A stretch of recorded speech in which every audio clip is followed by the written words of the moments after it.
Alléluia. Nous allons lire rapidement deux portions d'écriture.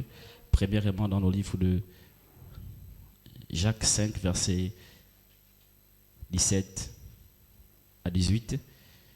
Et dans Cantique des Cantiques 2, le verset 15 juste. Cantique des Cantiques 2, le verset 15 juste. Cantique des Cantiques 2, le verset 15 juste.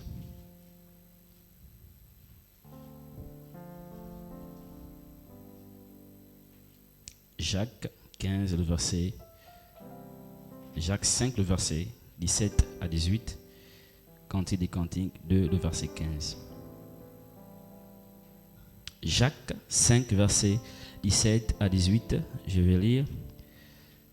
Si une personne peut déjà s'apprêter pour lire le Cantique des Cantiques 2, le verset 15. Donc, Jacques 5, le verset 17 à 18 dit ceci. Élie était un homme de la même nature que nous. Il pria avec insistance pour qu'il ne pleuve point, Et il ne tomba point de pluie sur la terre pendant 3 ans et 6 mois. Puis il pria de nouveau, le ciel donnant la pluie, et la terre produisit son fruit. Cantique des Cantiques.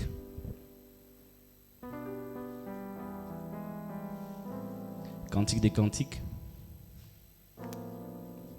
2, le verset 15 nous dit ceci. Prenez-nous les renards. Dis avec moi, prenez-nous les renards. Prenez-nous les renards. Oui, les petits renards qui ravagent les vignes quand nos vignes sont en fleurs. Est-ce qu'on peut reprendre ça ensemble? Prenez-nous les renards.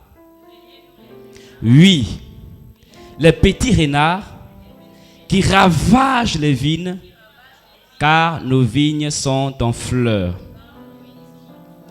Alléluia. Alors pour ce culte d'enseignement ce soir, je veux poursuivre sur notre série d'enseignements que l'on a commencé il n'y a pas longtemps sur l'orgueil. Amen. Le piège de l'orgueil et l'arrogance dans le ministère. Le piège de l'orgueil et l'arrogance dans le ministère. Dis à ton voisin, le piège de l'orgueil et l'arrogance dans le ministère. Le temps me manque pour revenir et donner certaines définitions en rapport avec l'arrogance et également l'orgueil. Mais s'il faut citer certaines choses en rapport avec l'orgueil, on avait dit que l'orgueil c'est l'opinion avantageuse qu'une personne a de sa propre personne. C'est un sentiment exagéré de sa propre personne, un sentiment qui se lève au-dessus des autres. Amen. On avait également dit que Dieu résiste aux orgueilleux. Dis à ton voisin, Dieu résiste aux orgueilleux. On avait traduit l'arrogance comme ce comportement de mépris et d'insolence à l'endroit des autres. Il y a des gens qui méprisent, ils sont insolents, insolentes, avec I majuscule à l'endroit des autres. Amen. Une attitude qui se manifeste de manière hautaine. Hautaine à l'endroit des autres. Tu rabaisses l'autre. Alléluia. On a vu plusieurs choses, notamment on avait parlé des formes ou encore des étapes qui mènent à l'orgueil. Et parmi ces étapes qui mènent à l'orgueil, on avait parlé que l'orgueil commence par la pensée. Par la pensée. Tu as des opinions exagérées sur toi-même. Moi, je suis la meilleure. Moi, je dépasse tout le monde. Moi, je suis un grand prédicateur. Moi, je suis. Un sentiment exagéré de ta propre personne. On avait parlé de l'orgueil mental et spirituel. On disait que l'orgueil mental, c'est le fait de je sais tout. Et spirituellement parlant, l'orgueil, c'est le fait que je fais mieux. Je fais mieux. Amen. Alléluia. On avait dit que l'orgueil naît de l'investissement de Dieu en nous. Ce que Dieu a mis en toi, Ça peut te rendre orgueilleux. Le salaire que tu as, la position que tu as, les diplômes que tu as, la connaissance que tu as, la révélation que tu as peut te rendre orgueilleux. Et même l'apôtre Paul a dit, pour empêcher qu'il n'ait pu s'enorgueillir, la Bible dit qu'un ange de Satan a été octroyé à l'apôtre Paul pour l'empêcher de s'enorgueillir à cause des révélations qu'il avait. Amen. Personne n'a écrit dans le Nouveau Testament comme l'apôtre Paul. Plus de 12, 13 livres. On a dit c'est quand la position que Dieu t'a donnée peut te rendre orgueilleux. Troisième chose qu'on disait à l'origine, c'est la sanctification ou encore la propre justice. C'est une illusion de sanctification. Penser que nous sommes mieux que les autres. Penser que moi je prie mieux que les autres. Penser certaines choses peut te rendre orgueilleux. Moi je prie 3 fois par jour, je jeûne 3 fois par jour, je paye ma dîme. Sans pour autant que tu ne connaisses ce que l'autre fait. Amen. Alors pour cet enseignement, je vais essayer d'aller un peu rapidement à cause du temps qui m'est imparti. Pendant cet enseignement, nous allons voir certaines choses. Dieu m'a fait grâce de me révéler cela. Et comme on dit dans le ministère, il y a parfois certaines choses, c'est Dieu qui te fait grâce de voir. Amen. Il te fait grâce, il t'ouvre les yeux sur quelque chose. Alléluia. Les choses qu'on va voir, ce sont des choses qui sont subtiles. Puisqu'on parle de l'orgueil, des choses qui sont subtiles et parfois négligeables. Mais ces choses tendent vers l'orgueil. Alléluia. On a vu tout à l'heure, la Bible parle d'un homme. Dis avec moi un homme. La Bible parle d'Élie comme un homme de la même nature que toi et moi. Alléluia. De la même nature que toi et moi. Mais Élie était un personnage biblique, emblématique, dont Dieu se servit à un moment important dans l'histoire d'Israël. La Bible dit d'Élie qui s'est opposé au roi Akab et a emmené le réveil spirituel dans le pays. Mais vous voyez pourquoi Élie s'est opposé au roi Akab? Simplement parce que la Bible dit que le roi Akab c'était un mauvais roi. Mais il était comme dominé, ou son leadership était influencé par sa femme. Amen. Amen. La femme du roi Akab influençait le leadership d'Akab. Au point où il y a des décisions qu'il prenait, des mauvaises décisions qui émanaient, venaient de l'influence que la femme avait sur lui. Au passage, j'aimerais dire à Akab, Akab, c'est toi qui es l'homme. Tu ne dois pas laisser ta femme t'influencer. Il y a des Akab qui ne font que ce que la femme a dit. Madame pense que. Elle pense que. Akab, toi tu n'as rien à dire. Hein? Son influence, son leadership ne reposait que sur ce que la femme pensait. Il a tué un homme à cause de ce que la femme pensait. Et Akab, c'est le genre de personne qui a tendance à tout laisser. À tout laisser. Au nom de l'amour, il laisse Jézabel faire ce qu'elle veut. Dans le ministère, si tu as affaire à une Jézabel comme femme, comme on dit chez nous, Keba. Alléluia. Amen. Amen. On continue. Et dans ce parcours, on va se rendre compte que Dieu a fait des grandes choses avec celui qui est le personnage biblique ici ce soir. On va se rendre compte que Dieu a utilisé son serviteur Élie. Dieu a utilisé Élie. La Bible dit qu'on ne sait pas dire d'où Élie sort. Un roi 17, verset 1 à 7. Élie sort de nulle part à cause du péché dont Israël s'est rendu coupable. La Bible dit qu'Élie sort et en sortant, il vient annoncer une sécheresse de 3 ans et 6 mois. On a vu Élie dans 1 roi 17, verset 8 à 16, comment Élie fait un miracle. Parce qu'après cette sécheresse, la Bible dit, suivez-moi bien ce soir, la Bible dit qu'Élie se retrouvait au torrent de Guérit. Sous l'instruction de Dieu. Et après ce temps, Dieu a dit, Élie, sors de ce torrent, va vers une veuve de Sarepta. Et arrivé là-bas, Élie a fait un grand miracle. D'où la fameuse histoire de la farine et d'huile. Le même Élie, une fois se retrouvé dans cet endroit, la Bible dit que Dieu parle à Élie. Alléluia. Il dit Élie, Élie, lève-toi, répare. Et avec pour objectif d'aller restaurer le pays. Parce que lorsque Élie a fui, il a fait 3 ans et 6 mois. La pluie ne venait pas. Et on se rend compte que lorsqu'il vient restaurer, un roi 18, verset 17 à 40, nous parle d'un face-à-face avec le prophète de Baal, les prophètes de Baal sur le mont Carmel. Élie se retrouve dans cet endroit, un face-à-face, disant au peuple, mais qui est le vrai Dieu? Est-ce que le vrai Dieu, c'est Baal ou encore le vrai Dieu? C'est l'Éternel. Et on se rend compte qu'il y a comme ce combat qui se passe.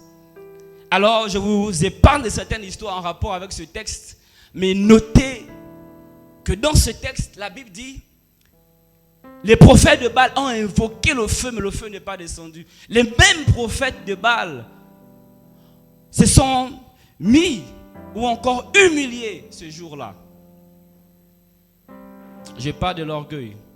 Vous allez voir comment Élie a commencé à se moquer d'eux. Élie a commencé à dire, mais criez plus fort. Peut-être que Baal est en train de dormir, criez plus fort. La Bible dit que les gars ont crié, ont crié, ont crié. Rien ne s'est passé. Élie, le puissant serviteur de Dieu, je suis en train de prier qu'on ne soit pas juste des serviteurs de Dieu, mais on soit des serviteurs de Dieu puissants, de la même nature qu'Élie. Un homme puissant, un homme qui parle, et quand il parle, il voit ce qu'il a dit s'accomplir.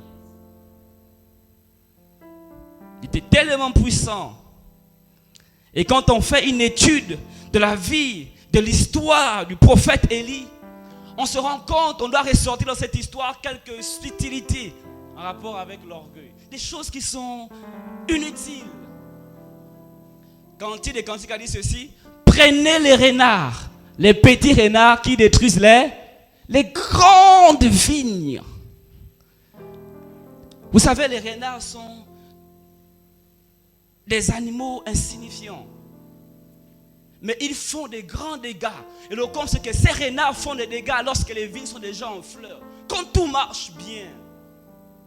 Quand les choses s'opèrent par toi. Quand tu es déjà à un certain niveau. Les renards sont présents.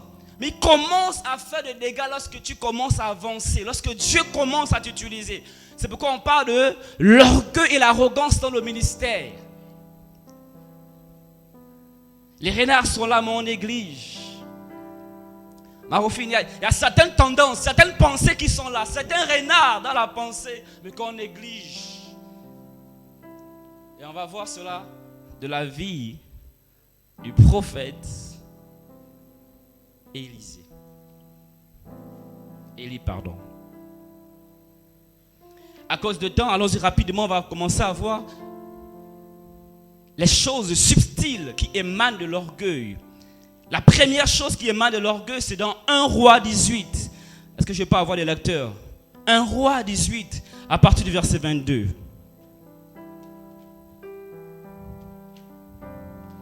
Je l'avais dit, lorsque Dieu parle au peuple de Dieu de ce message, parce qu'il veut emmener l'Église dans une certaine dimension.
Arrête-toi là, merci. Amen. Donc ici, il s'agit d'un échange. Je disais qu'Élie a été puissamment utilisé par Dieu. Je pense l'avoir signalé qu'à un moment donné, lorsque le ciel était fermé, Dieu a demandé à Élie de répartir, en fait, de décompter, de restaurer le pays. Et lorsqu'il arrive en cet endroit, la Bible dit que Élie, parlant au peuple, dit, c'est ce qui m'intéresse, Élie dit au peuple, je suis resté seul des prophètes de l'Éternel. Dis à ton voisin, je suis resté seul des prophètes de l'Éternel. C'est Élie qui parle, je suis resté le seul des prophètes de l'Éternel. Délicia, je suis resté seul prophète de l'Éternel. Je disais, je parlais des choses qui sont subtiles, des choses insignifiantes, des choses parfois que l'on néglige, mais qui émanent de l'orgueil. Dis-moi amen. La Bible dit quoi? Dieu résiste aux orgueilleux, il fait grâce aux humbles. Tu cherches le travail, tu n'arrives pas à trouver le travail, Dieu te résiste. Et vous savez, les pauvres chefs d'entreprise n'ont pas de problème. Hein? Alléluia. Dieu te résiste. Tu veux certaines choses, mais tu n'arrives pas à trouver ce que tu cherches. Dieu te résiste. Tu penses avoir l'appel, mais tu n'arrives pas. Dieu te résiste. Dieu te résiste. Et la première chose subtile dans ce texte ici, en fait, c'est se croire indispensable et mépriser l'apport des autres. C'est de l'orgueil. Alléluia. C'est la première chose. Tu te crois indispensable et tu méprises l'apport des autres personnes. C'est la première chose subtile dans le ministère. De l'orgueil dans le ministère. Tu te sens indispensable. Si je ne suis pas là, qui fera? Oh, sans moi, tu n'iras nulle part. Là, je parle dans les couples. Sans moi, tu n'iras nulle part. Je suis celui qui te fait. Non, sœur. Avant lui, il partait quelque part. Avant toi, il partait quelque part. Et après toi, il ira toujours quelque part. Hein? Et qui sait même, sera même mieux que toi. Quand il est avec toi, c'est encore même mieux. Mais quand les choses sont subtiles, on commence à dire, tu n'iras nulle part. Je sais ce que je suis. Je sais l'importance que j'ai. Il n'y a que moi, il n'y a que moi, il n'y a que moi. Alléluia. C'est ce qu'Élie fait.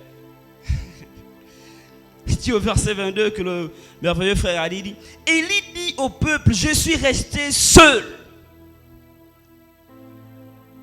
On pense être irremplaçable. Nous sommes seuls, nous sommes seuls. Tu me remplaces, tu vas souffrir. Quand j'ai vu les vies des gens qui ont décollé le jour on t'a remplacé, une semaine plus tard, il s'est marié. Ah, Damien, une semaine plus tard, il s'est marié. Un an plus tard, le frère s'est marié. Alléluia. Alors, si tu perds le travail, là, tu ne seras rien. Ok. C'est la première chose subtile. Mépriser l'apport des autres. Vous savez, quand on lit le verset 18, chapitre 18, verset 13. Chapitre 18, verset 13. Nous dit ceci. N'a-t-on pas dit à mon serviteur ce que j'ai fait quand Jézabel tua les prophètes de l'Éternel? J'ai caché 100 prophètes de l'Éternel, 50 par 50 dans une caverne. Et je les ai nourris du pain et d'eau. Alléluia. Amen. Amen. Amen. Je les ai nourris du pain et d'eau. Donc lorsque Élie après s'être caché, il vient Abdias, dit Élie, nous sommes au verset 13, n'est-ce pas, non? C'est au verset 22 qu'Élie dit toujours que je suis le seul. On pense être indispensable, mais Élie, on t'avait déjà dit qu'il y avait 100 prophètes qui avaient été mis à l'écart, mais toi tu penses toujours être le seul. Dis-moi amen. Parce qu'ils pensent être indispensables. En fait, les autres 100, dis un peu voisine, les autres 100 ne valent rien. C'est ce qu'il dit ici. Je suis resté seul. Et on a lu comment, jusqu'au verset 24, comment Élie insiste. Il dit, je ferai telle chose, je vais évoquer de l'eau, faites comme ça.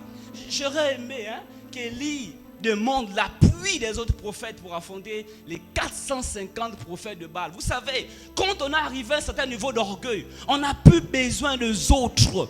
On méprise l'apport des autres. Il y a des gens qui disent, moi, dans le ministère, je peux tout faire. Si vous tous vous partez, je ferai tout. Orgueilleux. Orgueilleux. On a toujours besoin des autres. La tête a besoin des pieds pour emmener dans certains endroits. Même si je vois, je ne peux pas m'y rendre parce que j'ai besoin des pieds. Tête, tu es indispensable. Les pieds ne sont pas indispensables. Amen. Ce que tu vois, tu as besoin des mains pour récupérer ces choses. Ne sois pas trop important à tes yeux. Les yeux ne soient pas très importants. Tu as besoin des mains, tu as besoin des pieds pour te diriger là où tu veux aller. Vous savez, si les yeux pensent être trop importants, alléluia. Et parfois les pieds disent, moi je n'ai pas besoin des yeux. Vous savez, imaginez-vous un peu que le corps se rébelle. Hein? Imaginez-vous un peu un jour, le corps se rébelle. Les yeux disent, moi je ne veux plus voir pour les pieds. Les pieds disent, moi je ne veux plus aller pour les yeux. Imaginez-vous un peu ce challenge. Alléluia. Alléluia. Damien, imagine-toi un peu. Et rapproche-toi ici, frère Damien.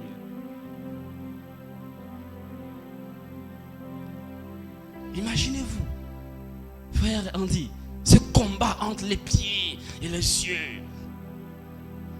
Mais l'orgueil, on pense que on peut mépriser l'apport des autres. Surtout dans le ministère aujourd'hui. Je peux prêcher, je peux chanter, je peux. Quand on méprise l'apport des autres, on commence à dire, j'ai pas besoin des gens pour atteindre certains objectifs.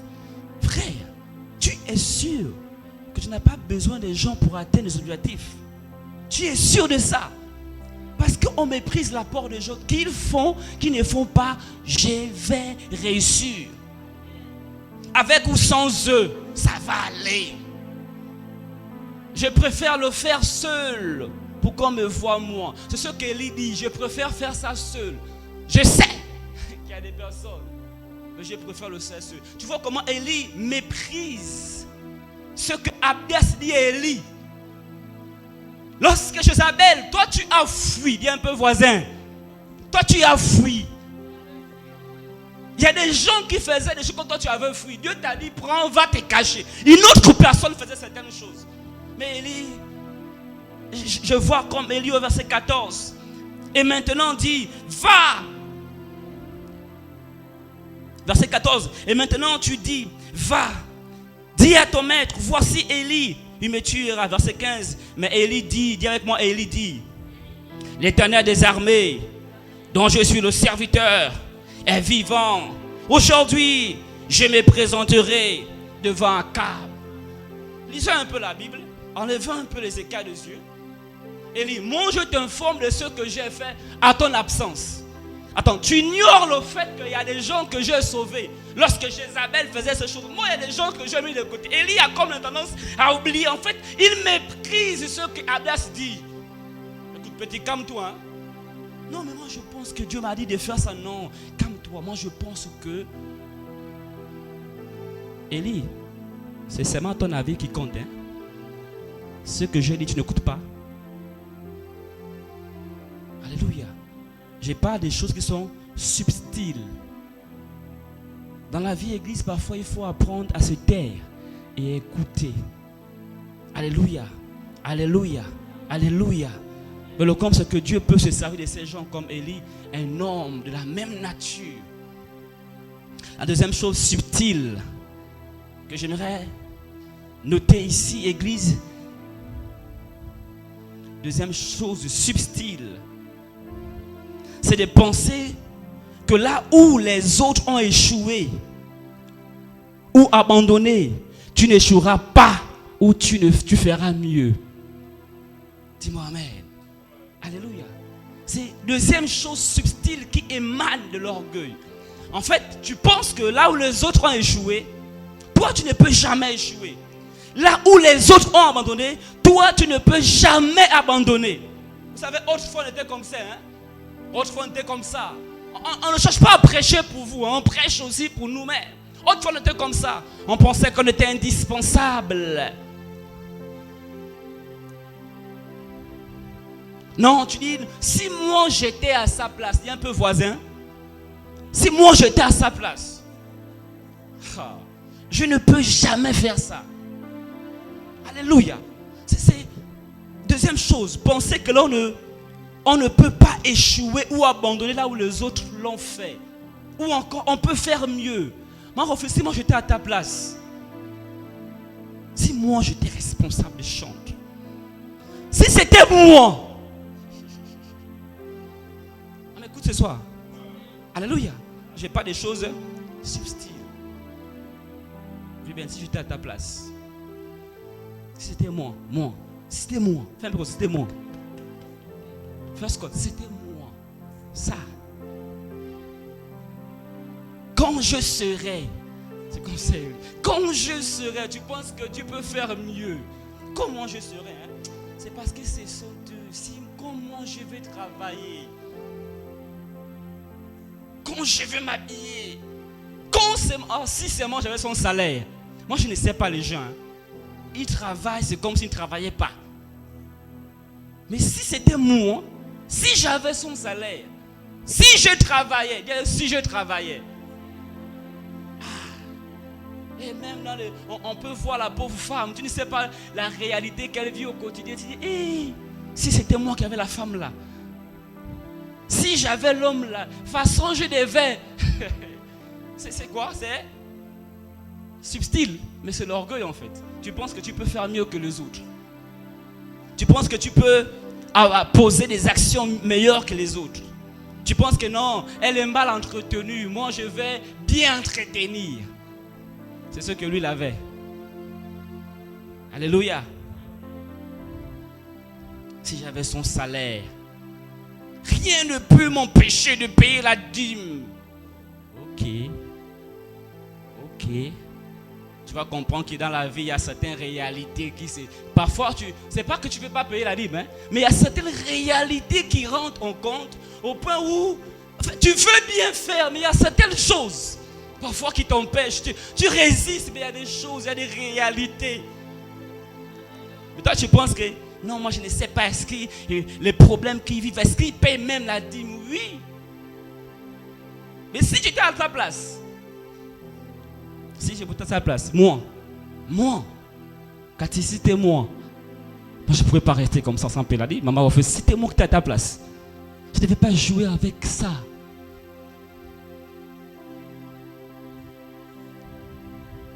C'est comme ça qu'Élie était. Dis un peu à ton voisin, il s'agit d'Élie.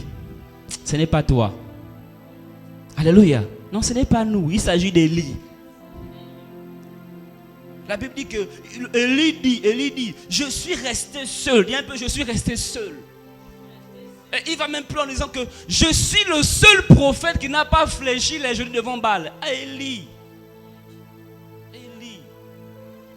1 Roi 19, le verset 2 dit ceci. Jézabel envoyait un messager pour lui dire que les dieux me traitent dans toute leur rigueur si demain à cette heure je ne fais de ta vie ce que tu as fait des prophètes de Baal.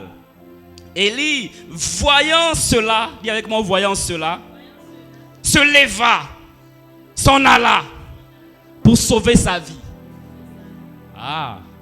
Élie, tu pensais que tu pouvais tout en fait. Mais le même Élie, alléluia, qui pensait que là où les autres ont échoué, il n'a pas échoué. En fait, quand il fait la déclaration à Abdès ici, pour dire Abdès, ce sont des faux prophètes. Vous savez, dans la vie, il y a des hommes de Dieu et des hommes de Dieu. Dans la vie, il y a des serviteurs de Dieu et des serviteurs de Dieu. Eux, ce sont les serviteurs de Dieu. Moi, c'est un serviteur avec Dieu. Tout ce qu'il dit en fait en un mot, si on retraduit ça en langage de chez nous, c'est ce qu'il est en train de dire.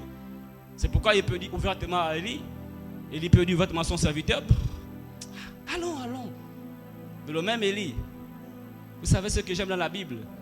C'est parce que, même si pour Élie, Jézabel a tué, amen, les prophètes de l'Éternel.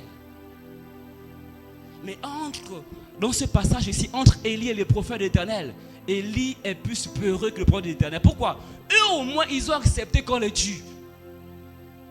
Vous savez, quand on parle de combat, les vaillants hommes, c'est ceux qu'on met souvent devant. Mais Élie, qu'est-ce qui s'est passé? Élie a fui. J'ai dit, je parle des choses qui sont subtiles. Hein? Amen. Tu penses que les autres ont échoué? Non, tous ont échoué. Je suis le seul prophète. Les autres travaillaient, maman. Moi, je me suis pas occupé. Les autres ont travaillé, ils ne se sont pas occupés de toi. Mais moi, quand je travaillerai, je m'occuperai de toi, maman. Je ferai des choses. Non, laisse les frères, laisse d'autres personnes de la famille. Moi, ce que je ferai, quand j'aurai, ce que je ferai pour toi. Tu penses? Les autres n'ont pas pu faire. Ils ont échoué. Toi, tu penses pouvoir faire sans connaître les réalités. Je parle des choses qui sont subtiles à l'orgueil. Des subtilités. Mais en fait, ces choses, on a ça au fond, mais on pense que c'est rien. Amen. On pense que c'est rien. Là, ils ont abandonné, je ne vais pas abandonner. Moi, je vois les sœurs aujourd'hui, elles viennent à l'église, après elles abandonnent. Non, moi, je ne peux jamais abandonner. Hein? Peu importe, je ne sais pas qu'est-ce qu'il va faire qu'un jour j'abandonne Dieu. La Bible dit que celui qui croit être debout, qui prenne garde de tomber. Les hommes spirituels ne disent pas, Seigneur, je ne tomberai pas. Mais ils disent, Seigneur, fais-moi grâce. Et même si demain je tombe, donne-moi la force de me relever. Parce que la Bible dit, qui sait ce qu'un jour peut enfanter? Qui sait ce qu'un jour peut enfanter? Non, moi je ne serai jamais déloyal. Lui, qui sait ce qu'un jour peut enfanter? Qui sait ce qu'un jour peut enfanter? Les hommes spirituels prient en disant, Seigneur, aide-moi, peu importe ce que je vivrai, aide-moi à demeurer une personne loyale. Que les vents ne me changent pas. Dis un peu, que les vents ne me changent pas. C'était comme ça qu'il était. Ce sont les subtilités d'orgueil. Je pense que je ferais mieux. Si j'avais un salaire vraiment d'1 million, si j'avais 1 million, je pense que je ferais mieux. Je pense que je vais bâtir l'église. Merci, je vais bâtir l'église seul. Maintenant, tu as 1 million. Tu oublies que je devais bâtir l'église. Oh, pasteur, je sens dans mon esprit que je dois payer un véhicule. Hein? Je sens dans mon esprit que je ferai ça. Vous savez, c'est des choses subtiles, n'est-ce pas? On néglige ces choses. Que des personnes pensent aujourd'hui comme Élie. Ils pensent que là où d'autres personnes échouent, moi je ne vais pas échouer. À cause de la fin du ministère. Si c'était moi. On était comme ça avant aussi. Hein? Ah, si c'était moi, pasteur Armel. Si j'avais.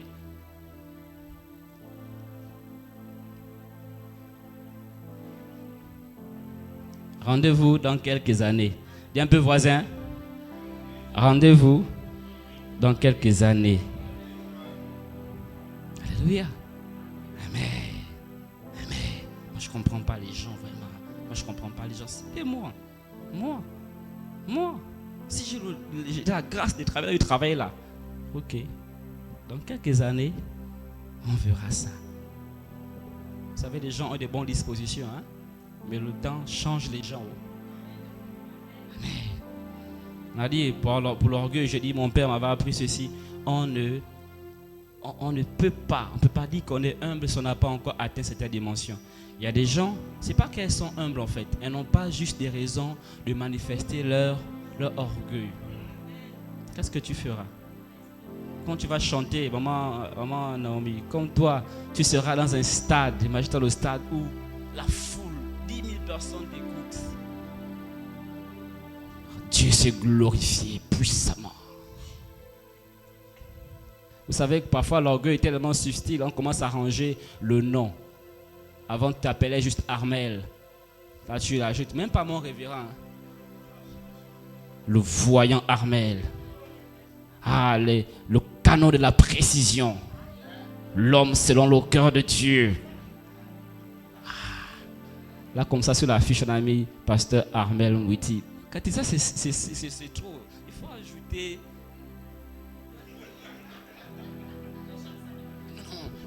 Non, le PAM. PAM. Si moi je chante, non, c'est maintenant la voix de l'archange. Pourquoi? On va habiller ton nom, la subtilité. Le diable est tellement malin, il prend, il sème. Il s'arrête, il t'observe. Il t'observe. Alléluia. Amen. Je disais, on pense que les gens sont. On pense que là où d'autres personnes ont échoué, nous on ne va pas échouer. Si tu es comme ça, ce sont comme ça. Il faut changer ça. Hein? On peut aussi échouer. Amen. Pourquoi on doit comprendre que tout est une affaire de grâce? Amen. Si tu penses que tu ne vas pas échouer, Dieu va s'arranger à ce que tu échoues lamentablement. Il va s'arranger à ce que tu échoues. Il y a des gens qui disent, ceux qui vont se marier bientôt au mariage. Non, les autres ont échoué dans le mariage. Moi, je ne vais pas échouer. Ok, Dieu va s'arranger à ce que tu échoues lamentablement. Quand tu vas te répondre, tu vas comprendre tout est grâce. Avoir un bon mari, c'est la grâce. Une bonne femme, c'est la grâce. C'est pas parce que tu penses être tellement que je... Non. Dis à toi, la vie là. Que ceux qui ont les oreilles entendent, ce que l'Esprit dit aux églises. Ne pense pas que là où deux personnes jouent, tu vas gagner. Non, tu vas réussir. Non. C'est une affaire de grâce. Une affaire de grâce. Si le temps nous permet, lisons rapidement 1 Samuel. Cherchez un bon lecteur. 1 Samuel 4. Rapidement, 1 Samuel 4. 1 Samuel 14, temps pour moi. Juste le verset 27 à 30. Rapidement, je vais expliquer quelque chose avant d'avancer. 1 Samuel 14, le verset 27, dans un premier temps, à 30.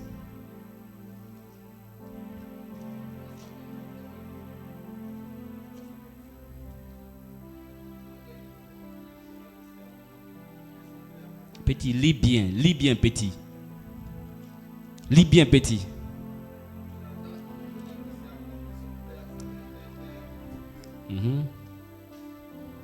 Il avança le bout du bâton qu'il avait à la main, le plongea dans un rayon de miel et ramena la main à la bouche, et ses yeux furent éclaircis.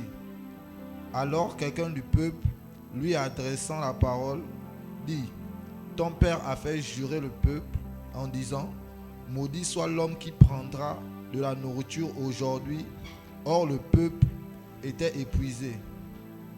Et Jonathan dit: mon père trouble le peuple. Ah, il dit quoi? Mon père trouble le peuple. Voyez donc comme mes yeux se sont éclaircis, parce que j'ai goûté un peu de ce miel. Certes, si le peuple avait aujourd'hui mangé du butin qu'il a trouvé chez ses ennemis,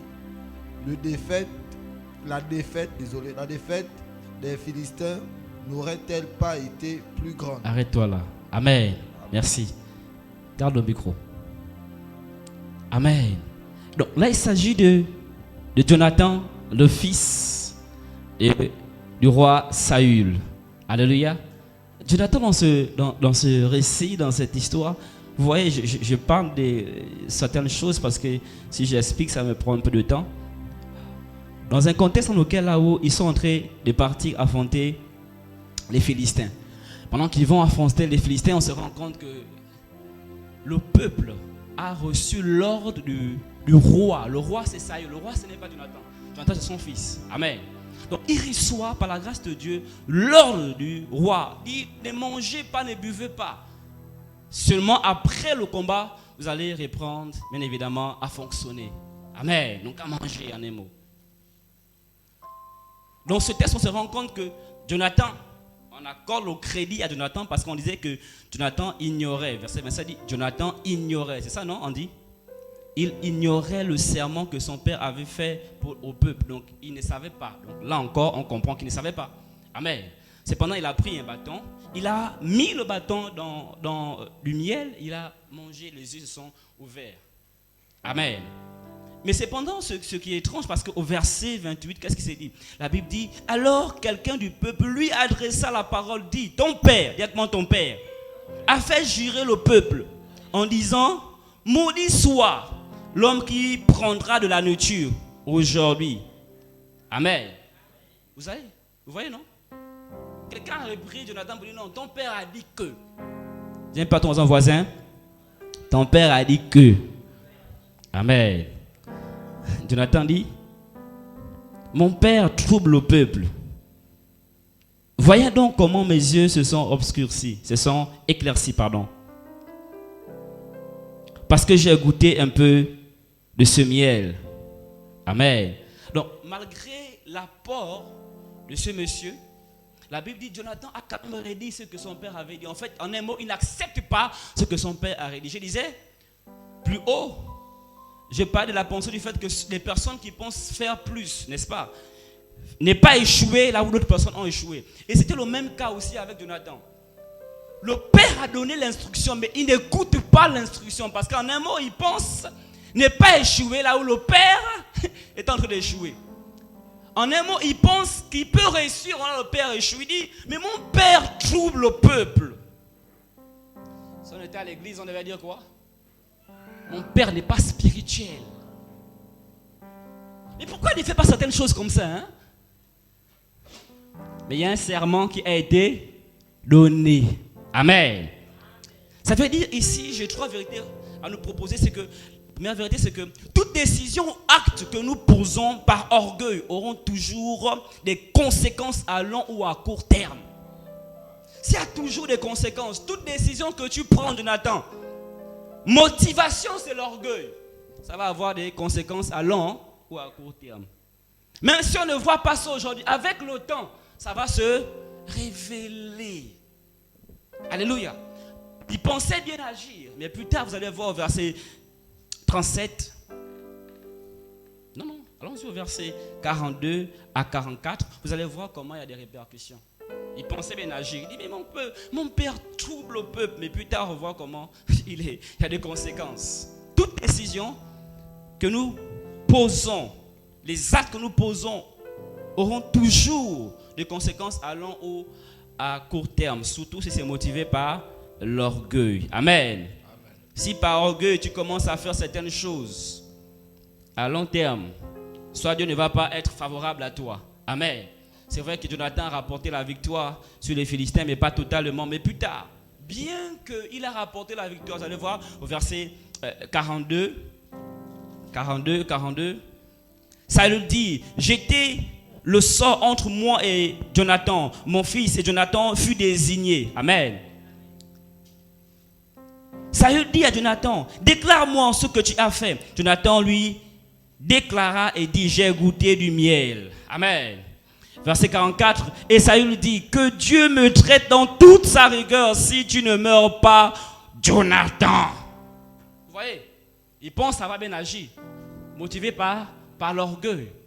Si tu vois un fils dire au peuple sur qui son fils est élevé, son père est élevé, dire au peuple que mon père trouble le peuple, c'est qu'au fond, il dit mon père est en train de échouer. Mais moi, si j'étais roi, je ne ferais pas comme mon peuple. Et ça se trouve même aussi au travail. Non, je ne pense pas que ce superviseur, c'était un bon superviseur. Il trouble. Regarde les décisions qu'il prend. Si c'était moi, pourquoi lui, il fait toujours des réunions seulement à l'heure là? Hé, Jonathan, tu penses être meilleur que lui. Toute action que nous posons à court, il dit quoi? Si Jonathan ne meurt pas, que Dieu mettrait dans toute sa rigueur. La mort n'est pas une mort physique. À cause de l'orgueil que nous manifestons, il y a des Saül qui vont décider de nous tuer. Parce que tu as dit, on te dit la réunion se passe à 17h. Toi tu dis je ne serai pas à la réunion. Vous voulez ou pas? J'ai dit je ne serai pas. Saül là-dessus a dit ok. Quand tu ne veux pas être à la réunion, il n'y a pas de problème. Saül commence à dresser. Il y a des gens qui ont perdu leur emploi aujourd'hui. Ce n'est pas parce qu'il y a un mauvais jugement dans ta vie, non. Tu as manifesté de l'orgueil. J'ai dit à long ou à court terme. La Bible dit soyez soumis aux autorités. Non seulement à ceux dans l'église, mais aussi à l'extérieur. Soumission totale. Si on dit reste au travail, je reste au travail. Ah, pour vous dire, ce n'est pas votre pasteur qui vous paie les loyers. Ce n'est pas votre pasteur qui s'occupe de vous. Oui, oui, on va vous annoncer l'évangile. Hein? Mais on aura du mal à donner le salaire que votre employeur vous donne. Hein? Amen. Alors soyez soumis aux autorités. Lui, il n'a pas été soumis. Et plus tard, Jonathan dit, Saül dit, pardon, que Dieu mettrait dans toute sa rigueur. Ça veut dire que non, Jonathan, si tu ne meurs pas, si tu ne quittes pas ce poste-là, si tu ne quittes pas, il y a des Saül qui ne dorment pas aussi longtemps que Jonathan est encore en vie. Je me dis amen. Je parle des choses qui sont subtiles, Damien. Subtilité. Ils sont dérangés. La Bible dit que le roi n'avait pas le sommeil.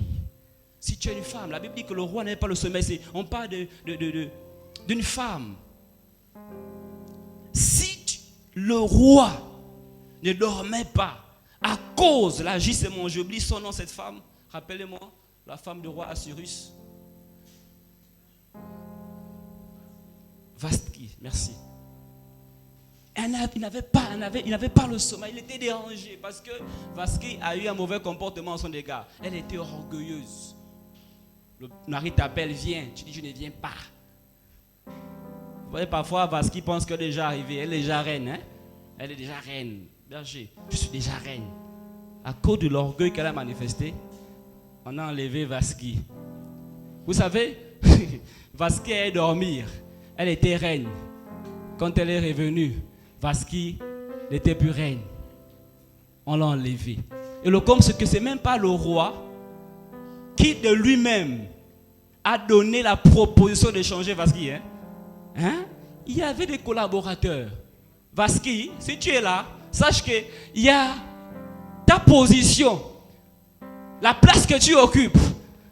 Amen. Il y a des collaborateurs qui peuvent changer ton rein. Hein? Dis-moi amen fort. Ah, dis-moi amen bien. Ah, dans Josca. Non, tu sais, pasteur Amel, moi je pense que telle personne. Ah bon, oui. Ok, bon, je suis un peu examiné. Hein? C'est mon collaborateur qui me dit ça. Il me dit ça. Et moi j'examine. Je trouve que ce qu'il dit c'est bien. Oui, dans Josca. Je coche. Le pasteur agit comme ça. Ce n'est pas à cause de lui-même, parce qu'il a eu quelqu'un rempli de sagesse qui a dit non, pasteur, fais comme ça. Au travail, il y a eu des personnes qui ont dit si tu veux qu'on te respecte, écoute, prends cette décision-là. Comment elle peut faire ça? Comment tu appelles à la réunion, elle ne vient pas à la réunion? Comment tu appelles, elle ne te répond pas? Écoute, le roi, c'est simple. Mise à pied, c'est simple. Licence la personne. Amen. Et c'est une décision qui vient des collaborateurs. Dis-moi amen fort. Amen. Donc toute décision ou acte que l'on prend, que l'on pose par orgueil auront toujours des conséquences. Dis-toi que ça va toujours avoir des conséquences. À long ou à court terme. Deuxième vérité, notons que la subtilité de l'orgueil est présente lorsque, dans l'obéissance, tu vois le bon côté des choses. Je parle des choses subtiles de l'orgueil, n'est-ce pas? Donc, la subtilité de l'orgueil, est présente lorsque dans l'obéissance, dans la désobéissance, tu vois le bon côté des choses. En fait, en un mot, c'est que tu désobéis. Pourquoi tu n'écris pas? Pourquoi tu n'écris pas? Tu viens un culte d'enseignement, tu n'écris pas. Et tu es debout, tu es assis comme ça. Ça, c'est la subtilité de l'orgueil, ça. Te faire croire que tu n'as pas besoin d'écrire. Vous voulez être des grands de main, vous ne voulez pas vous plier à certaines exigences. Même quand je viens au culte d'enseignement, peu importe qui prêche, je note. Hein, maman Normie n'a pas de stylo, n'a pas de cahier. Notez. Ici, on écrit beaucoup. C'est l'école. Amen. Donc, c'est La subtilité de l'orgueil est présente lorsque, dans la désobéissance, tu vois le bon côté des choses. Amen. En fait, tu désobéis, mais tu penses que tu as bien agi en fait. Ça, c'est la subtilité de l'orgueil. Amen. Il y a des gens qui reconnaissent vraiment qu'ils ont mal fait. Amen. Des gens qui ne reconnaissent pas, ils ont mal fait. Amen. Vous allez voir au verset 29. On dit à Jonathan, ton père a dit ça. Amen. Quelqu'un me suit ce soir? Ton père a dit ça. Et qu'est-ce que Jonathan est en train de faire? Et Jonathan dit au peuple, mon père trouble le peuple. Vous voyez comment Jonathan trouve des raisons. Hein? Et plus tard, il dit, certes, si le peuple avait aujourd'hui mangé du butin qu'il a trouvé chez ses ennemis, la défaite des Philistins n'aurait-elle pas été plus grande? C'est ce qu'il est en train de dire. C'est que mon père a mal fait en fait. Mon père manque de sagesse. Si et seulement si mon père avait permis que le peuple mange. En fait, en un mot, mais pourquoi priver le peuple de la nourriture? Amen. Pendant qu'on va combattre. Alléluia. Vous savez, c'est pas dans mon message. Parfois, Jonathan, il pense bien agir. Alléluia. Mais Dieu, pour montrer qu'il est avec son père, il permet souvent que le contraire se passe. Ils sont allés combattre, mais n'ont pas eu une grande défaite, n'ont pas rapporté une grande victoire sur les Philistins. Mais plus tard, vous avez vu comment Dieu, il permet de réprimander l'action de Jonathan. On a dit, tu dois mourir. On va parler prochainement sur les petites désobéissances qu'a manifesté le roi Saül ici. Il n'a pas tué son fils. Mais là, sous le coup, Jonathan pensait que non, mais si j'ai dit ça, tout est bien. Je disais, c'est l'orgueil qui présente la désobéissance comme des bonnes choses. On a désobéi, mais on pense qu'on a bien fait. On a bien agi en fait. Amen. J'aurais dû faire comme ça, ce que j'ai fait. Désobéissance, mais à cause de l'orgueil, on voit le bon côté de la désobéissance. On dit, tu m'écoutes, non? On voit le bon côté de la désobéissance. En fait, je pense que j'ai bien agi, mais je pense que ce sont eux qui ne comprennent pas. Et tu as désobéi. Par orgueil, tu vois le bon côté. Tu penses même que c'est ton père qui trouble, mais tu as désobéi. Tu n'as pas respecté à l'instruction. Et tu penses que c'est ton père qui a instruction. Non, c'est toi qui n'as pas respecté l'instruction. Et plus tard, il y a eu des conséquences. Hein. Dieu s'est arrangé. Il s'est arrangé à faire que les choses ne marchent pas à cause de la désobéissance. Vous savez également, Église, qui a désobéi? Qui a désobéi? Qui a désobéi? Est-ce qu'on peut répondre? L'enseignement.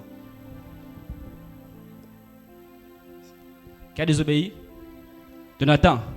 Qui a payé les frais? Amen.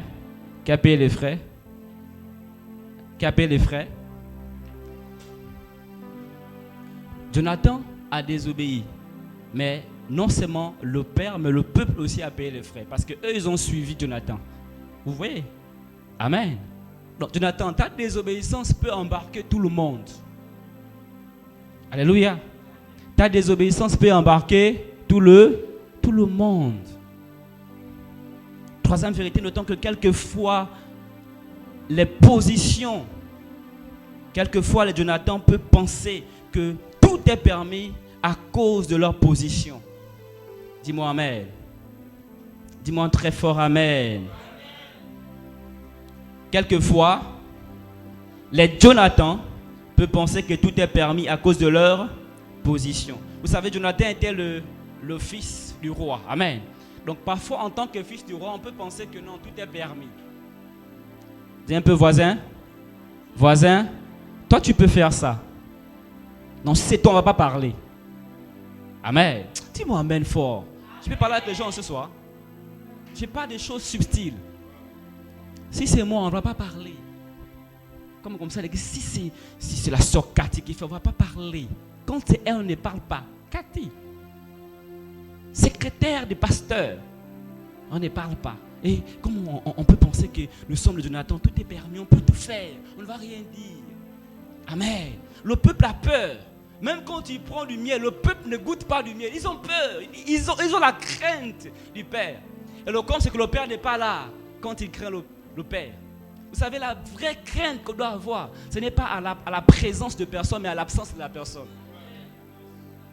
Il y a des gens qui craignent Dieu, c'est seulement quand on vient à l'église. Quand on sait devant tout le monde, on craint. Il y a des gens qui commencent à craindre l'homme de Dieu, à penser. On peut penser que Jonathan craint vraiment son père. Mais quand son père n'est pas là, il se permet de faire certaines choses derrière le dos de son père. Alléluia. Je n'ai pas des choses subtiles. Comment? Si. Chuchu. Et parle gay. Tu as parlé. Tu. Les choses. Si. Il y a des gens qui ne peuvent pas dire. Hein. Pasteur, tout. Pasteur, les choses qui sont pitou. Comme ça. Hein. Là, il faut aller vraiment. Les choses qui sont subtiles. Ça, c'est du foie là. Hein? On dit comment ça chez vous là-bas en Kouta. Ça n'existe pas, non? Voilà. Chez nous, pour nous, on dit Idiambou. Si c'est faux, c'est pas vrai. En tout cas, mettez ça à l'intérieur. Idiambou. Alléluia. Donc, Jonathan pense que tout est permis à cause de la position. Jonathan, tout n'est pas permis. Même si tu es le fils du roi, tout n'est pas permis. Alléluia. La Bible, verset 39. Car l'Éternel, le libérateur d'Israël, est vivant. Même si Jonathan, mon fils, en est l'auteur, il mourra. Et dans tout le peuple, personne ne lui répondit. En fait, le peuple ne répond pas pourquoi. Vous savez pourquoi? Parce qu'ils savent que c'est Jonathan. Vous savez, même à l'église, même au travail, partout, il y a des Jonathan lorsqu'il fait les choses. On ne va pas parler. Moi, je veux dire quoi? Lui, c'est le frère du patron. Moi, si je parle pour qui? Tu vois Jonathan en train de voler, mais je veux dire quoi? C'est lui le chef. Si lui, il fait ça, moi, je connais sa relation avec Pasteur Ramel. Hein? Je ne parle pas. Je ne sais pas. Je ne mets pas mon doigt entre le corps et le bois. C'est ce qu'ils disent. Le peuple ne parle pas, mais le peuple parlait. Dénoncer Jonathan, mais on ne peut pas dire parce qu'on se rend compte que Jonathan, c'est le fils du roi. Il dit après, faites comme vous voulez, le roi, fais comme tu veux. En un mot, c'est que toi, consiste Dieu. Il y a des choses que Dieu va te dire. Moi, je ne peux pas être celui qui vient livrer. Après, on va dire encore, oh, le pasteur Amel a dit que, oh, la sœur Marie a dit que, mon nom. On dit que ceux qui veulent vivre longtemps n'entendent pas, ils ne parlent pas, ils ne voient pas également. Donc je préfère ne rien dire. C'est ce qui se passe ici. Dis-moi bien fort, amen. Mais j'aimerais donner 2 attitudes face aux positions que nous occupons. C'est à cause de la position qu'il avait qu'il a commencé à agir de cette manière-là. Amen. Mais voici ces 2 attitudes que nous devons avoir, nous en tant qu'enfants de Dieu. Alléluia. Pour ne pas agir comme Jonathan. Quelqu'un est béni ce soir? Quelqu'un est béni ce soir? Est-ce que tu peux acclamer si tu es béni ce soir?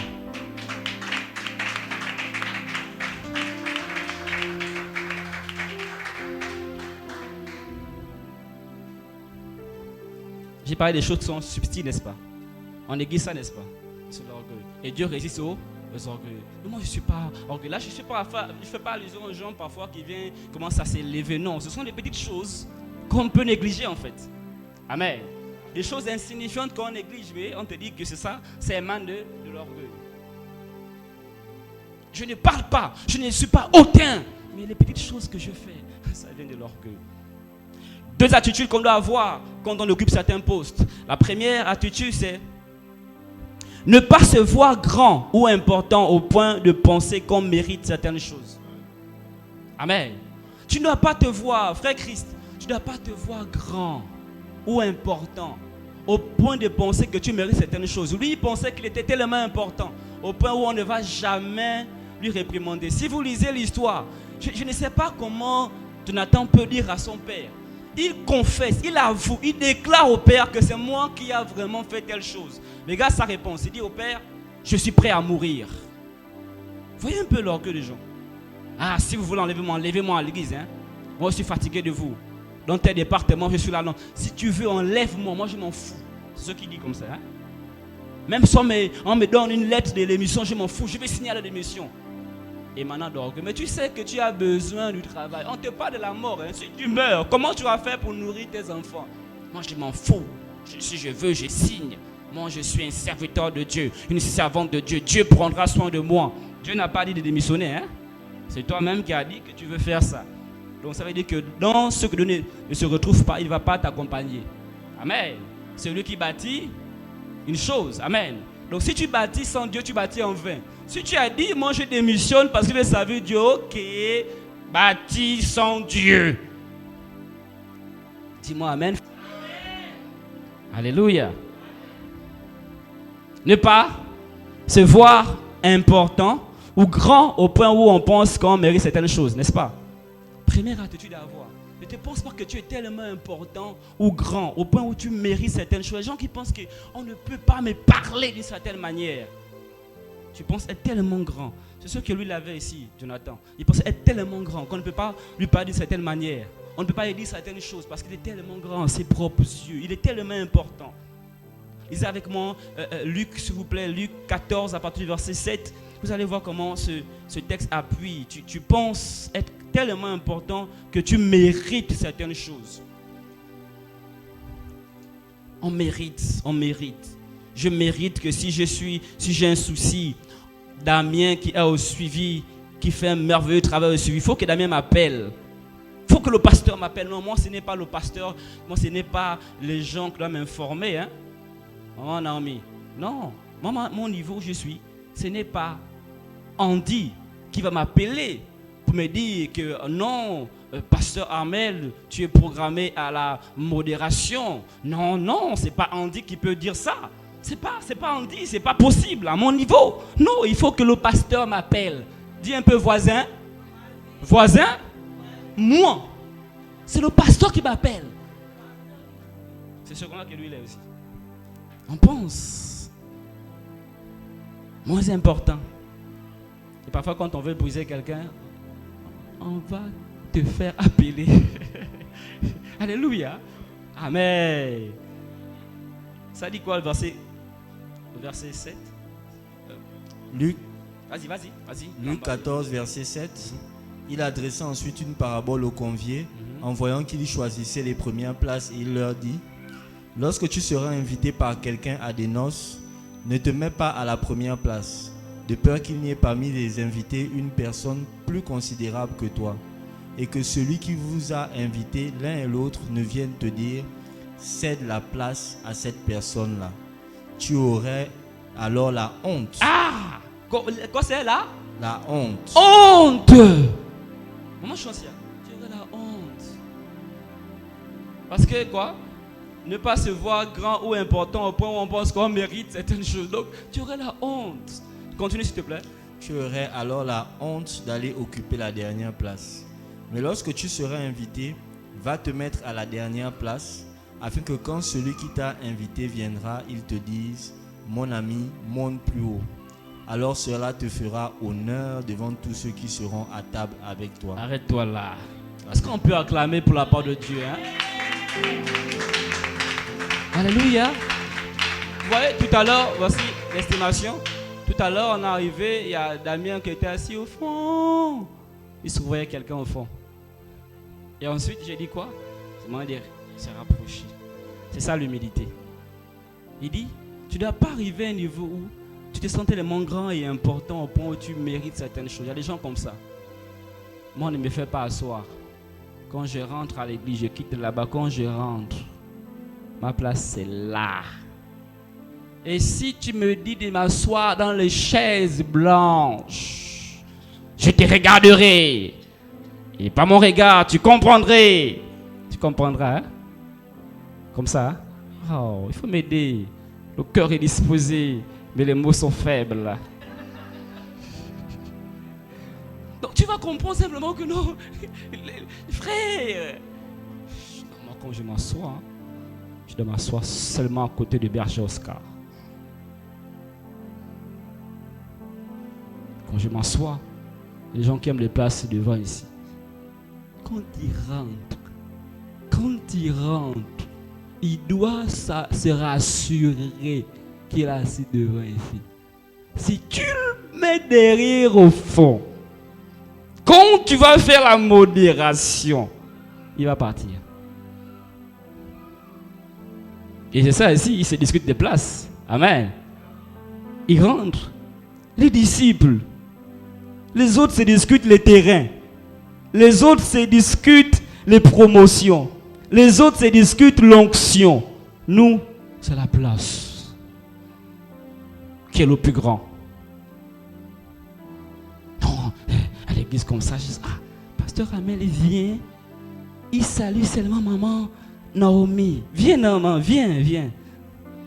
Il salue maman Naomi. Et ensuite, c'est fini, il passe. Il ne m'a pas salué. Lieu. C'est juste pour rire. Voilà, il y a rien un peu, votre trouble là contracté. Oh, c'est un ministère compliqué, hein? Donc, on ne choisit pas des places. Jésus règle ce problème ici. Il dit, quand vous arrivez, vous, en arrivant, ne vous mettez pas dans une place. En fait, quand on parle de place, même pas la place physique. Ne te mets pas forcément à un certain rang dans ton esprit. Ou moi, on ne me parle pas comme ça. Moi, on ne fait pas ça. Moi, il faut que le pasteur m'appelle. Moi. Il dit, si tu fais ça, on va te choisir en dernière position. Où on fait des réunions, parce que c'est Dieu qui résiste aux orgueils, n'est-ce pas? Donc Dieu peut inspirer aux serviteurs, on fait des réunions, tu n'es pas là. Mais bon, je fais quoi? Il résiste aux orgueilleux. Il fait grâce aux humbles. Des gens qui ne s'attendent pas à certaines choses. Il dit, c'est mieux de faire comme ça, au moins, si ton ami vient, il va te prendre derrière, il te met devant. Amen. Ne dis pas que moi je suis le célèbre, moi le pasteur Armel, moi, non. C'est ton pied, mon pied. Il n'y a pas quelqu'un qui connaît le pasteur comme moi. Je le maîtrise de la tête jusqu'aux pieds. Tu te mets à une place. Et moi je dirais aussi, arrière de moi, je ne t'ai pas connu. Hein? Vous voyez? On a dit non, pasteur dit qu'on te maîtrise tellement et tout. Qui? Moi je ne connais même pas la personne. Les gens comme ça, hein? Les gens qui sont célèbres par les autres. Hein? Non, mais si tu veux un rendez-vous, Clément, toi tu es dans ton statut, tu as mis la photo de... Comment on appelle ça? Le révérend. Regarde-moi. Il met la photo du révérend. Moi, j'aimerais un peu parler aux gens ici, au Philadelphie, au 22. Hein? C'est de la déloyauté. Amen. On dit déloyauté. Parce que, vous savez, la seule raison pour laquelle je peux mettre la photo du prophète Sédou, c'est parce qu'il a mon numéro, il voit mes statuts. Je veux l'honorer, hein, Nemo. Hein? Je ne peux jamais mettre sur mon statut un programme du pasteur Marcelo. Je vais mettre la photo de pasteur Ken. Il n'a pas mon numéro. Il va faire quoi? Il ne me voit même pas en fait. Je fais passer quel message? Amen. Je mets mon père parce que c'est que mon père. En fait, l'idée des statuts, c'est d'honorer parfois la personne. Donc quand je mets, j'honore la personne. Mais si je mets le pasteur Raoul Lafou, il ne va pas mon statut. En fait, je suis en train de faire la publicité qu'il y a un programme là-bas. Mais nous, on a un programme ici. Hein. Tu ne mets pas ton programme, tu mets le programme d'ailleurs. Ouf, fais attention. Hein? Je parle, hein? Et de la vérité. Le pasteur Yannick a réglé ça très fortement du côté de Port-Gentil. On le faisait souvent. On met des statues, on met On a vu les gens, même nous on prêche, je suis direct ici. Hein? Même aller prendre le dé de ton père, mettre ça sur toi. Tu ne les mets pas. Toi, tu as les pères. Dis-moi Amen. Amen. Deuxième attitude à avoir, ne pas penser qu'il y a des titres ou des niveaux qui nous dispensent de servir les autres. Ne pensez jamais ça. Il n'y a pas de titres ou encore des niveaux qui te dispensent du service. Amen. Tu dois toujours servir. Matthieu 18, le verset 2 à 4 qu'on ne va pas lire. Tu dois toujours servir. Il n'y a pas de titre. Il n'y a pas un niveau où on ne peut pas servir son frère. Il n'y a pas un niveau. Amen. Il n'y a pas un niveau. Tu dois toujours servir. Tu as l'église. La Bible dit que dans le royaume des cieux, le plus grand, c'est celui qui sert. Tu dois servir. Tu dois servir. Ça me coûte quoi de servir quelqu'un? Rien du tout. Amen. Je veux te servir. Ça ne m'enlève rien du tout. Mais quand tu commences à penser que non, tu ne peux pas faire certaines choses, c'est déjà l'orgueil est rentré. La subtilité de l'orgueil est déjà rentrée. Alléluia. Je finirai par citer 4 choses importantes à retenir La première chose, nous sommes ensemble? Amen. Amen. Je reviens au texte. La première chose importante à retenir ici, parlons de la vie d'Akab et du prophète Élie. Vous savez, dans le récit de la vie du prophète Élie, il est arrivé à un niveau où il a tellement vu des choses avec le Seigneur. J'ai dit, c'était un homme de Dieu puissant, n'est-ce pas? Dieu a utilisé puissamment cet homme. Il était orgueilleux. Il était orgueilleux. Bizarre, hein? Il était orgueilleux. Il avait de l'orgueil. Alléluia. Ça vous choque, non? Ça vous choque? On dit un homme qui a fermé le ciel. Oui, oui. Il était orgueilleux. Alléluia. Et vous savez, Église, la raison pour laquelle Dieu a lamentablement humilié, c'était l'humiliation. Il a humilié Élie, c'était à cause de son orgueil. Il était orgueilleux, Élie. Je parle de l'orgueil, mais qui est subtil, n'est-ce pas? On ne voit pas l'orgueil là. Hein? Oh non, c'est un bon prédicateur. C'est un homme rempli d'onction. Mais au fond, des petits signes d'orgueil. Ça, c'est l'orgueil, ça. Pourquoi on parle pour identifier ces choses-là? Amen. Pour qu'on décide de prier, pour que Dieu enlève ces choses de nous. Alléluia. Pourquoi je dis, je voulais parler d'autres choses aujourd'hui, mais Dieu m'a inspiré dans ce sens-là. Parle de ces choses. Vous savez, la première chose importante à retenir de la vie du prophète Élie, c'est que quand nous pensons avoir tout vu, tout subi, tout vécu, tout bravé, Dieu suscite une autre épreuve pour nous montrer notre insuffisance. La première chose à retenir, quand tu penses avoir tout vu, tout bravé, tout vu, tout vécu, Dieu suscite une épreuve qui va nous aider à voir notre insuffisance. Alléluia. Amen. C'est ce qui s'est passé avec le prophète Élie ici. Dieu a suscité l'épreuve pour voir son insuffisance. Il y a des gens qui pensent, je parle des choses sont subtiles. Il y a des gens qui pensent que non, j'ai tout vu. Mais je vais encore voir quoi, papa, parce que je vais encore voir quoi, je suis comme ça. J'ai tout vu. J'ai vécu la trahison, j'ai vécu ça, j'ai vécu le mépris, j'ai vécu le chômage, j'ai vécu des moments difficiles, j'ai plus rien à voir. En fait, parfois on devient orgueilleux des épreuves qu'on a vécues. Dis-moi amen fort. Et on pense que c'est fini. Et quand on commence comme ça, il était comme ça, il dit, moi je suis le seul prophète. Il dit, je n'ai pas fléchi les genoux. Ce prophète, la Bible dit que lorsqu'il a fermé, je ne parle pas de ses expériences qu'il a vues, mais je parle d'avoir tout vu dans l'objectif des mauvaises choses parfois. Le prophète Élie, bien qu'il ne sort de nulle part, la Bible dit que Dieu l'a envoyé où? Dans le torrent après avoir fermé le ciel pendant 3 ans et 6 mois. Donc il a expérimenté le torrent. Pas facile, hein? Le torrent n'est pas facile alors. Amen. Il a expérimenté le torrent. Le torrent, c'est quoi? Le torrent, il doit vivre du corbeau. Dis-moi amen. Alléluia. Des temps où tu dépends du corbeau. Et Dieu m'a dit que l'école du torrent, c'est l'école là où on apprend à faire confiance à Dieu et à dépendre de Dieu. Il était dans le torrent, il dépendait de Dieu. Elle lui dit que le corbeau venait apporter la nourriture. Il n'était même pas sûr. Encore le corbeau n'est pas sûr de haut. Si tu es un mari corbeau, tu manges aujourd'hui, demain tu ne manges pas. Le corbeau, celui qu'on relâche, Noé relâche le corbeau part. Il voit les cadavres, il s'arrête sur les cadavres pour manger, il ne répare pas. C'est ça le corbeau. Et le même corbeau là, Dieu n'a pas choisi notre oiseau, il a choisi le corbeau pour nourrir. Donc, tu devais vraiment, j'imagine un peu d'intercession. Quand on arrive à midi seulement, il regarde le ciel, il n'écoute même pas de bruit, rien du tout. Même pas de plumes. Il commence à intercéder l'école de la confiance en Dieu. Sœurs, frères, je ne sais pas pour toi, il y a des gens ici en cet endroit qui sont dans le torrent. Ils ont vécu l'école de la confiance, la dépendance à Dieu. On ne sait pas comment demain va se passer. On vit par la foi. C'est l'école du torrent.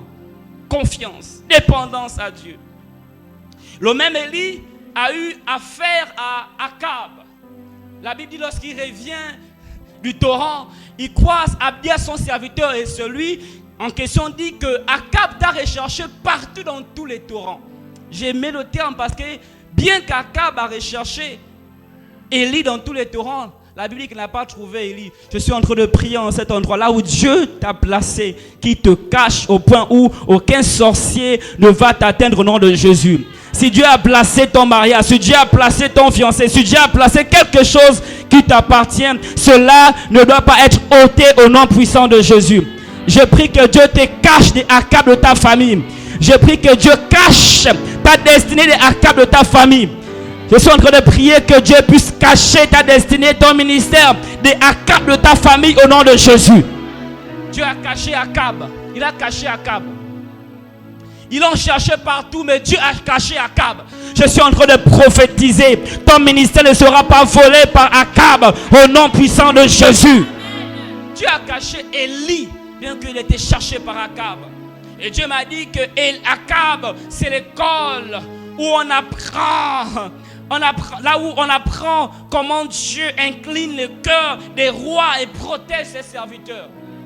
Akab, un homme qui a cherché pendant 3 ans Élie. Vous savez, c'était moi, Akab. Le jour où j'ai vu Élie, je devais tuer Élie avec la colère. Mais quand il vient, Akab est docile. Akab est calme. Akab n'est pas révolté. Akab est simple. Parce que Akab, c'est l'école là où tu te prends devant Akab, certaines adversités.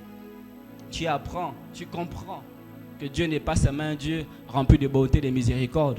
Je vais te dire que le Dieu qui t'a aidé dans le torrent, il est aussi capable de faire en sorte que les Akab ne te tuent pas. Vous savez, lorsque Dieu a un plan pour quelqu'un, peu importe l'adversité, rien ne peut t'arriver. Il incline les cœurs de roi en ta faveur. S'il a dit que cette entreprise tu vas travailler, il incline les cœurs de roi en ta faveur. Je prie que tu reçoives cette grâce au nom de Jésus. L'école là où Dieu incline les cœurs, il apprend que Dieu incline les cœurs des rois et protège ses serviteurs. Il a protégé Élie de la main d'Akab.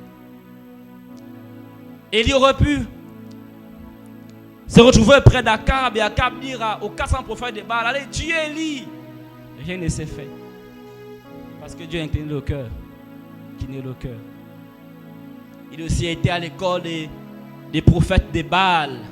Vous savez, l'école des prophètes de Baal, c'est l'école là où on expérimente la délivrance.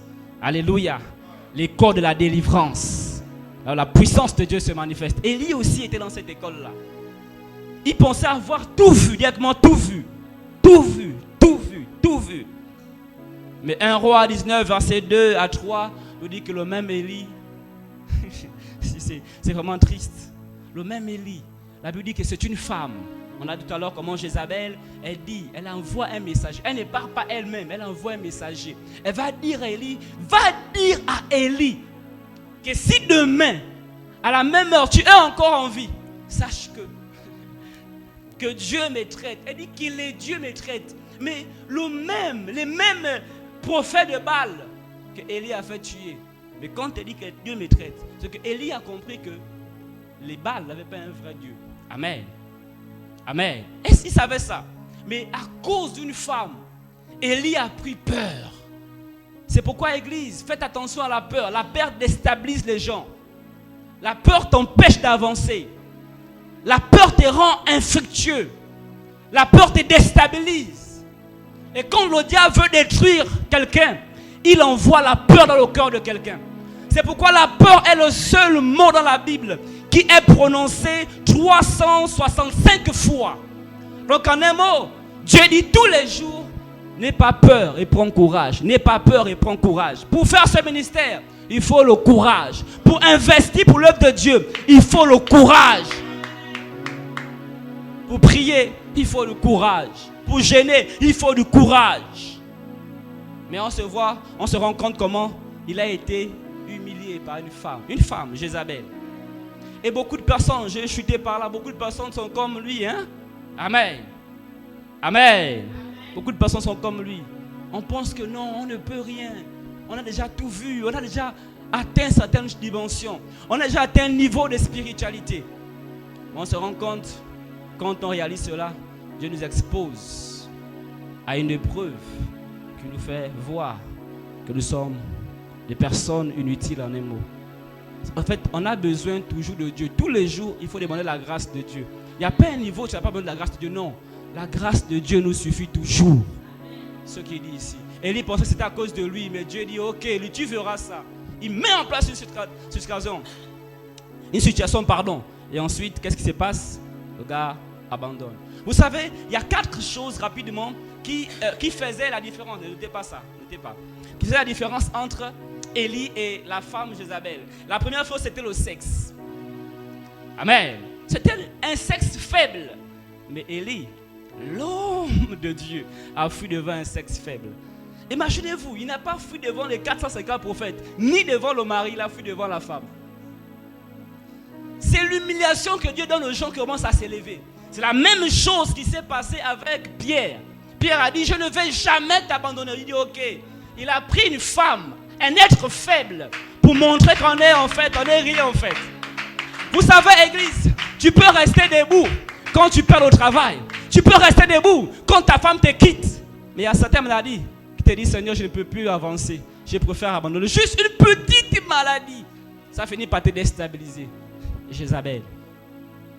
Jézabel peut être l'image d'une maladie qui déstabilise. Les gens, on a vu l'homme là marcher, peu importe comment l'homme était. Il était toujours actif, toujours debout. Mais une petite situation. Tu as peur du travail, tu es à l'église.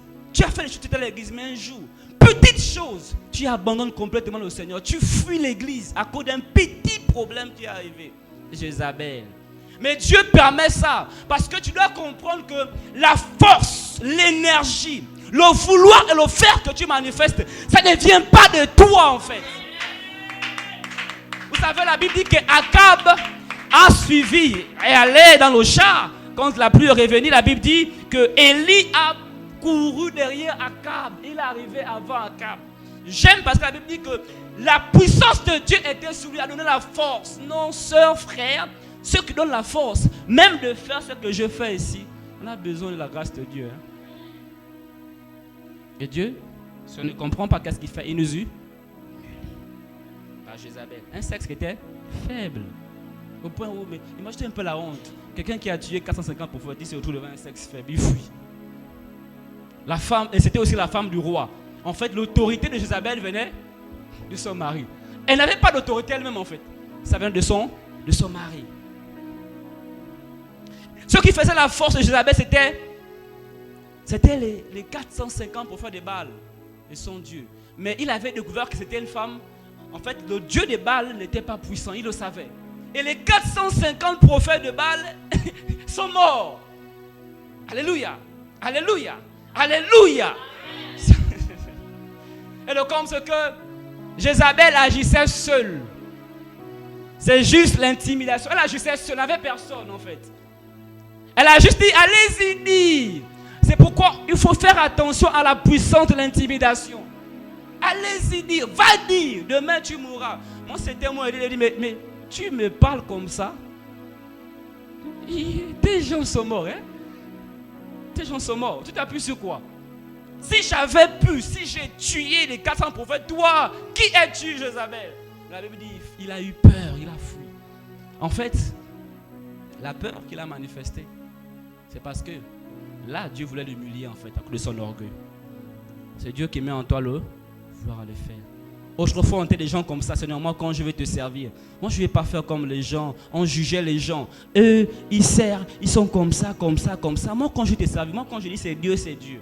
Autrefois, on est venu à l'église. On a commencé à marcher 1 an. Après, nous sommes tombés. J'ai compris que Dieu a juste voulu nous humilier. Parce que moi, j'ai jugé les gens. Oui. Je juge. Quand je te vois, je vais te juger. Bien. Mais avec le temps, Dieu nous a tellement humiliés. Aujourd'hui, la compassion, la miséricorde. Vous savez, pour comprendre ce que l'autre vit, il faut d'abord que toi, tu es passé par là. Celui qui a vécu certaines choses ne peut pas commencer à juger les gens. C'est la sorcellerie de comprendre que toi, tu es passé par là, mais tu vas aussi juger l'autre. Non. La compassion, la compassion, la compassion. Alléluia. Amen. Deuxième vérité. Dieu t'abaissera toujours dans les domaines dans lesquels tu manifestes l'orgueil. Amen. Amen. Amen. Dieu t'abaissera dans les domaines dans lesquels tu manifestes de l'orgueil. Il ne va pas t'abaisser partout. Voyez bien, faites une étude en fait. À chaque fois que Dieu t'abaisse, c'est qu'il y a un domaine dans lequel tu es encore orgueilleux. Il ne va pas te toucher partout. Si il t'a abaissé dans le domaine du travail, tu ne seras plus orgueilleux dans ce sens-là. Moi, avant que je me convertisse, j'étais quelqu'un de très très orgueilleux et hautain. Et j'ai touché l'argent assez tôt, je prends 21 ans, j'ai commencé à toucher 900 000 de salaire. Je me vantais à cause de ça. J'étais beaucoup de personnes et ça rendait un peu orgueilleux. Dieu m'a brisé, j'ai tout perdu. Au point où dans ma maison où j'étais, vous savez, parfois quand tu travailles, tu peux faire les choses, etc. Je suis arrivé au niveau où j'ai vendu les choses. Ah, je me rappelle ce jour-là, je pleurais comme un enfant. J'avais tellement faim. J'ai vendu mon beau frigo que j'avais payé à 180 000. J'ai vendu ça à 20 000. Et quand j'ai vendu ça, après j'ai regretté. J'ai dit non, je prends mon frigo, j'ai cherché l'argent sur le gars. Mais quand je viens, je trouve à la route, il a mis mon frigo à 60 000. Il me dit, si tu veux ton frigo, tu dois donner 60 000. J'ai dit, ah, mon frigo. C'était la fin. Après, j'ai vendu la télévision. Après, j'ai vendu. Je serai pas à la maison, je n'avais plus rien. Vous savez, un conseil, même si tu n'as plus rien, garde ce que tu as reçu par ton travail. Mais enfin, j'ai compris une chose avec le temps. Dieu, j'étais devenu tellement orgueilleux, au point où Dieu, lui-même, s'est arrangé à ce que je perds tout. Je n'avais plus rien à la maison, Quand tu rentres, tu as honte d'être à la maison, tu as honte, tu regardes autour, rien du tout. Il a tout pris, tout pris.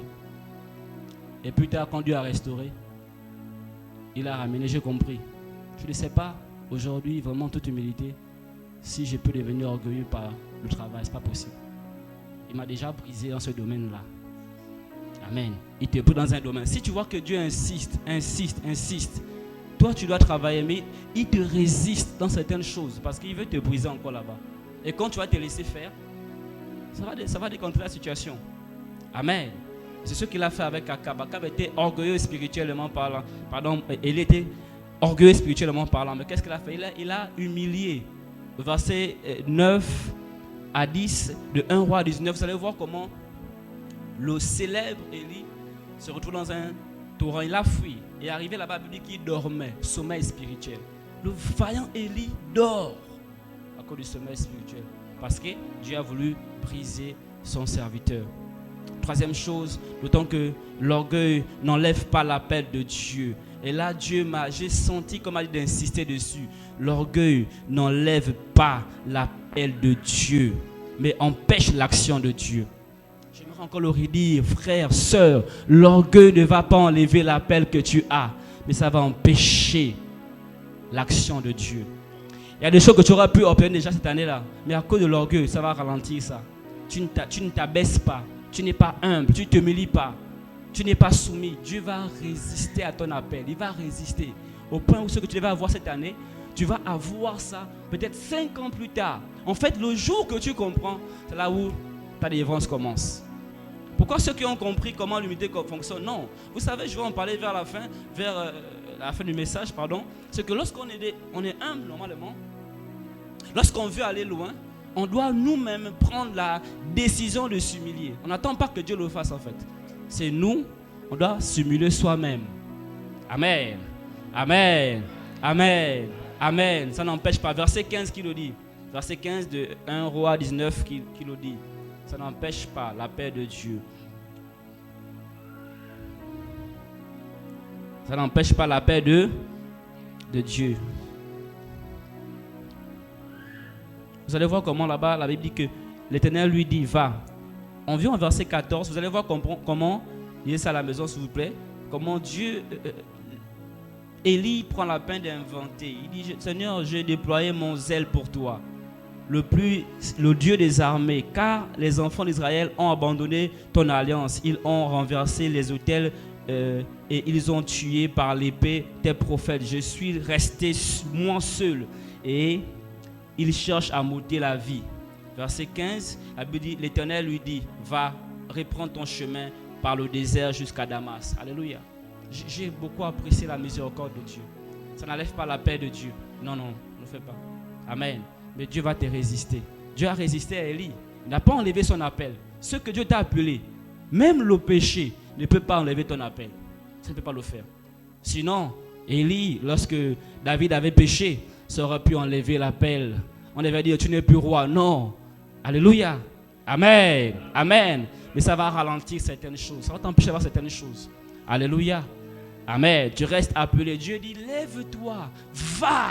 En fait, continue ta mission. Je veux dire à quelqu'un qui est en cet endroit, peu importe comment tu vois les choses, lève-toi, va et continue ta mission. Alléluia. Dieu est miséricorde. En fait, ça veut dire que c'est Dieu qui a permis que son sorti dans cet état en question. Il a permis ça. Lève-toi, va. Si c'était moi l'homme, il va le juger. Hein? Tu as vu? Toi, tu penses que les gars allaient tomber. Hein? Mais lui, non, lève-toi, va, petit. Continue ta mission. Je suis avec toi. Vas-y. J'ai des choses. Mais plus tard, on voit comment. Au verset 18, c'est la 4e chose pour finir. Lorsqu'on commence à devenir orgueilleux, et parfois Dieu nous fait perdre certaines choses. La 4e chose importante à noter, n'oublions jamais cela, c'est que Dieu seul peut nous relever. Dieu seul peut nous relever. C'est pourquoi il faut crier à Dieu. Nebuchadnezzar était tombé à cause de l'orgueil. Il a commencé à s'inventer, il a commencé à faire les choses. Mais qu'est-ce qui s'est passé? Dieu seul, après 7 ans, est allé relever Nebuchadnezzar. Est-ce qu'on peut, de là où tu es, simplement acclamer pour la parole de Dieu et également baisser ta tête? On va prier pendant 2 minutes. Dis, Seigneur, merci pour ta parole.